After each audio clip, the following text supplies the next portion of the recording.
50s from Adam Lyth and Andrew Gale ensured that Yorkshire go into the second half of their crucial LV County Championship match at home to Glamorgan with the upper hand in a game they probably need to win to keep alive their promotion dreams. They began the second morning on 20 without loss in response to Glamorgan's 272 all out. With the weather set fair for the day, Yorkshire knew this could have been the day for them to increase their chances of promotion greatly by batting for a long time to get well ahead of their opponents.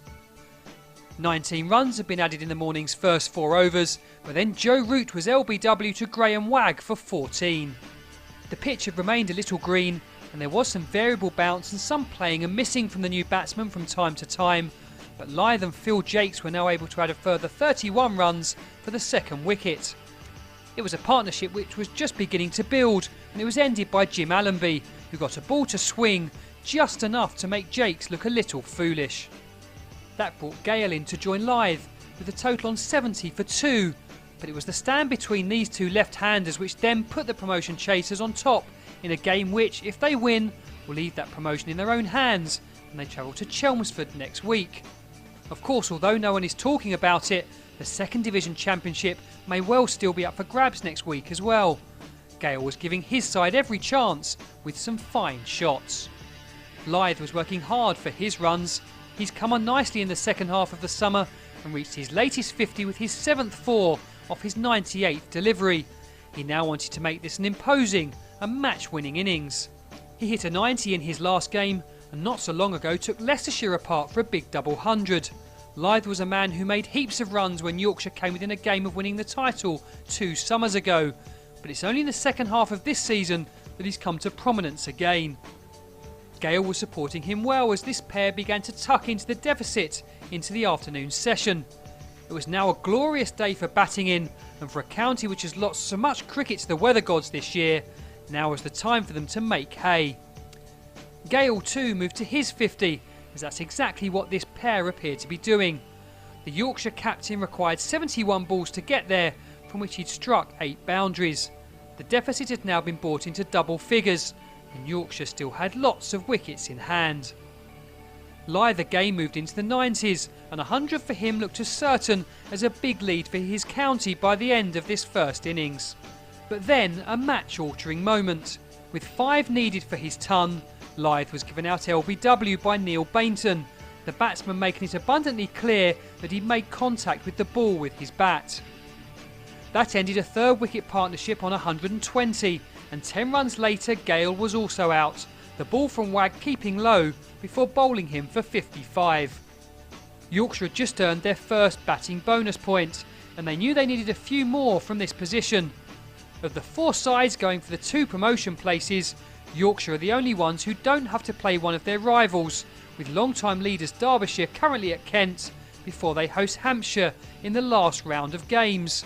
So, as the new pair of Anthony McGrath and Gary Ballance went about their business, they were well aware that a win here would probably even make them favourites to go up, even though they wouldn't necessarily start their last game in pole position.